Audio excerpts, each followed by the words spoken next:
변비의 원인은 장의 운동이 떨어지는 경우, 그게 첫 번째고, 두 번째로 장내에 수분이 부족해지는 경우 두 가지로 볼 수 있습니다.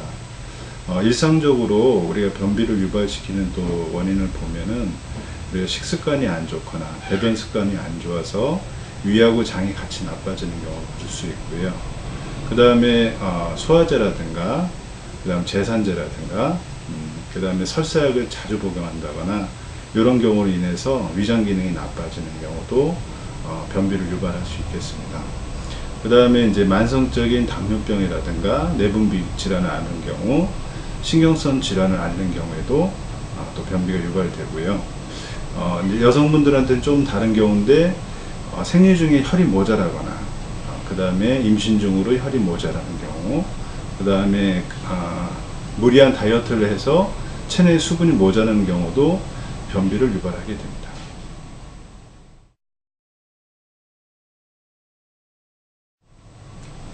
변비의 진단에 대해서 말씀드리려 합니다. 엄밀하게 정확한 진단은 일정하게 대장 내시경이나 위 내시경을 통해서 양방적인 검진을 받으시는 게 정확합니다만, 증상적으로 한 5가지로 나눠서 분류해서 말씀드리겠습니다. 첫 번째는 염증성 변비가 있겠습니다. 그래서 염증성이라는 건 말 그대로 장내에 염증이 생겨서 곱이 끼고 염증이 많으니까 수분 유입도 되지 않아서 변비가 되는 경우, 그러면서 기능도 같이 떨어지겠죠. 여기 이제 첫 번째 염증성 변비가 있겠고요. 두 번째로 열성 변비가 있겠습니다. 요거는 장내의 온도가 증가해서 수분이 마르고 그러면서 건조해지면서 변비가 오는 경우입니다. 그 다음 세 번째는 이제 장무력성 변비가 있겠습니다. 장이 연동운동을 통해서 꿈틀꿈틀거리고 움직여줘야 하는데 그게 원하지 않으면 정체가 되겠죠. 그렇게 해서 생기는 변비를 말합니다. 그 다음 네 번째는 폐색성 변비가 있겠습니다. 그 장의 운동도 떨어지고 장의 움직임이 급격히 떨어지게 되면 장내에서 막히게 되겠죠. 그러면서 통증도 심해지고 아랫배도 급격히 아픈 경우가 생기게 됩니다. 이런 건 이제 폐색성 변비라고 할 수 있고요. 그 다음에 요즘 현대인들이 많이 앓고 있는 건데요, 과민성 대장 증상이 있습니다. 요거는 특히 스트레스랑 관계가 많고 우리가 생각을 많이 하고 사무 업무, 컴퓨터 업무가 많으면서 앉아있는 시간이 많아졌어요.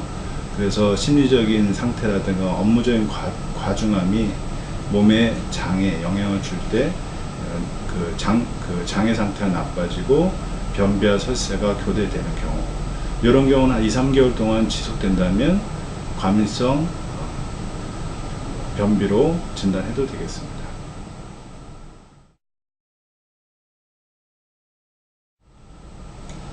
변비의 치료에 대해서 말씀드리겠습니다. 변비는 실증형과 허증형으로 나눠서 치료하게 됩니다. 자, 실증형 변비라는 것은 일단 배변을 할 때 항문이 찢어지는 느낌이 들고 후끈후끈한 열감이 있습니다. 실제로 찢어지는 건 아닌데도요. 그리고 배변할 때도 통증이 있고, 그 다음 소변도 누렇거나, 그 다음에 자결감, 소변 끝이 아픈 느낌, 그 다음 냄새도 나는 느낌, 이런 게 동반하게 되고, 입에서도 그 입냄새나 마른 냄새가 동반하는, 그러니까 몸의 열성 반응들이 나타나면서 변비를 유발하는 경우를 말합니다. 그럼 열이라든가 염증성으로 발생한 거를 이제 실증형 변비라고 볼 수 있고, 그렇다면 치료법은 열을 끄고 몸을 식히는 방법이겠죠. 그래서 이런 경우에 가장 효과적인 것이 알로에입니다. 그래서 알로에를 그렇게 열증형 체질인 분들은, 열증형 변비인 분들은 어느 정도 상복하셔도 도움이 되는데, 다만 이제 알로에는 위장 출혈이 있는 경우는 출혈 부위를 아물지 못하게 한다고 그래요. 그래서 너무 상복하시는 것보다는 증상에 맞게 전문가의 조언을 얻어서 복용하시면 도움이 될 것 같고요.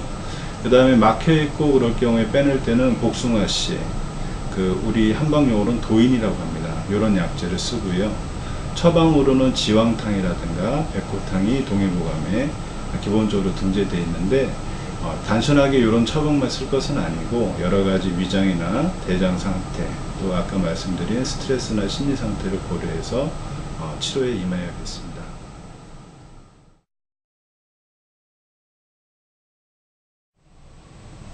자, 이번에는 허증형 변비에 대해 말씀드리려 합니다. 앞에 말씀드린 실증형 변비를 거꾸로 생각하시면 가장 이해하기 쉬우실 것 같습니다. 열이 나거나 염증이 나는 상태가 아니라 몸에 힘이 없고 장이 움직이려는 힘이 떨어지는 무력한 경우에 생기는 변비라고 할 수 있고요. 쉽게 연상하면 노인분들이나 노약자라든가 병 후에 생기는 분들, 또 임신부들, 이런 경우에 생기는 변비라고 볼 수 있습니다. 그래서 그 증상적인 특징은 변을 보고 싶은 생각도 없고, 그래서 억지로 떼가 되니까 무리해서 보게 되고, 소화 기능도 많이 떨어지고, 소변에 힘도 없고, 소변도 약하고, 이런 증상들이 나타나게 되고요. 그래서 이런 경우에는 우리가 일반적으로 쓰는 약재가 당귀라든가 청궁이라든가 백출이라든가 위장을 도우면서 또 몸의 진액이라든가 수분을 보충하는 약재를 쓰고요.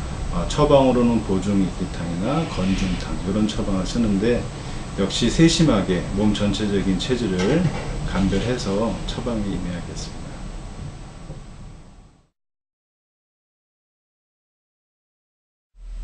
자, 이번에는 변비에 도움되는 식이요법에 대해 말씀드리겠습니다. 해조류가 정말로 변비에 좋습니다. 그래서 미역이라든가 파래라든가 톳이라든가 이런 해조류를 국으로 끓여 드셔도 좋고, 여러 가지 방식으로 자주 드시면 큰 도움이 되실 것 같고요. 그다음 두 번째로 발효식품이 도움되는데, 전통 음식으로는 청국장, 된장, 환, 이런 것들이 굉장히 도움이 됩니다. 우리 많이 먹는 음식이긴 하지만 변비로 특히 고생 많으시다면 청국장 환이나 된장 환을 제조된 것을 복용하셔도 큰 도움이 되실 것 같습니다. 그 다음에 도움이 되는 게 견과류인데요. 견과류는 땅콩이라든가 잣이라든가 우리가 만져보면 겉표면이 미끌미끌합니다. 이런 미끌미끌한 성분들은 몸에 기름이 많이 있어서 대장의 수분을 보충해주고 장의 움직임에 도움을 주기 때문에 역시 견과류를 자주 습관적으로 복용해 주시면 여러 가지로 도움이 되실 것 같습니다. 그 다음에 음식으로 우리가 복용할 수 있는 게 고구마가 있고 사과가 있습니다. 실제로 또 바나나도 복용하실 수가 있고요. 그 다음에 이제 아까 말씀드린 알로에, 그 다음에 또 우리 무, 이런 것들도 다 도움이 되니까 자주 복용하시면 음식에 잘 넣어서 복용하시고 그럼 도움이 되실 것 같습니다.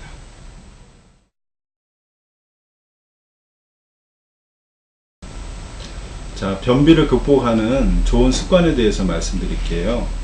아침, 점심, 저녁 일정한 그 식사 시간에 일정하게 드시는 게 중요하고, 너무 저녁 늦게 드시는 거는 위장에도 좋지 않고, 또 요즘 대두가 되고 있는 비만한 부분에 대해서도 좋지 않으니까 요 좋은 식사 습관을 갖는 게 중요하겠고요. 그 다음 두 번째로 아까 말씀드린 대로 위장하고 대장은 서로 연관이 있습니다. 그래서 위장하고 대장을 같이 관리해서 건강하도록 하는데요. 대장에서 제일 중요한 건 수분입니다. 그리고 건강한 움직임이라서 아까 건강한 움직임을 위해서는 일정한 식사 시간을 지켜주는 게 중요하고요. 수분을 공급을 잘 해줘야 되는데, 현대인들이 대부분 20대 이후로는 수분 부족 현상이 생깁니다. 우리가 음식이나 국을 통해서 많은 수분을 섭취하고 있지만 절대적인 수분이 모자라기 때문에 최소 하루에 2리터 정도는 틈틈이 자주 드셔주는 게 좋고요. 여기 건강의 비법을 하나 말씀드리면, 아침에 일어나자마자 그리고 식사 전 30분 정도 해서 물을 한 잔 내지 2잔 정도 너무 차지 않게 드시면 요거는 대장에 보약이 됩니다. 그 다음에 잘 아시다시피 육식 위주의 습관이 되면서 변비가 많이 생겼어요. 그래서 섬유질, 그 다음에 야채라든가 과일 계통의 그런 것도 많이 섭취하도록 노력을 하셔야겠습니다.